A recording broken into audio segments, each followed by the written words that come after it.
Hello guys, ഇതേ അപ്പോൾ നമ്മൾ ഇന്ന് രാവിലെ കാസ്റ്റിങ്ങിന് വന്നതാണ് കേട്ടോ. അതായത് നമ്മളപ്പോൾ കൊണ്ടുവന്നിരിക്കുന്ന നമ്മുടെ പെക്സോൻ്റെ ട്രിഗറാണ് കേട്ടോ. നമ്മളിപ്പോൾ ഇന്ന് കാസ്റ്റിങ്ങിന് വന്നു, നോക്കുക കിട്ടുമോ നോക്കാം.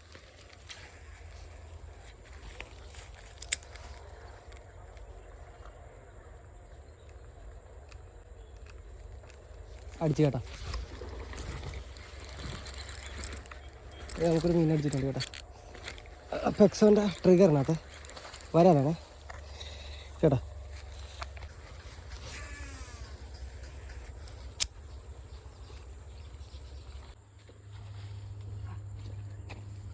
വാ അങ്ങനെ കളിക്കുക, അങ്ങനെ വയ്ക്കേ. പെക്സോൻ്റെ ട്രിഗറല്ലേ, പെക്സോൻ്റെ ട്രിഗറിൽ അടിച്ച വരാലിനെ കണ്ട, വരാലിൻ്റെ സൈസ് നോക്കിയേ. ട്രിഗർ ഇപ്പോൾ കയറിയാണ് കേട്ടോ. പക്ഷേ വലിയ വരാല, വിയറ്റ്നാമാണ് കേട്ടോ. കൈ വെച്ച് കാണിച്ചത് ഇത് കണ്ട, വരാലിൻ്റെ സൈസ് കണ്ട. ഓക്കെ.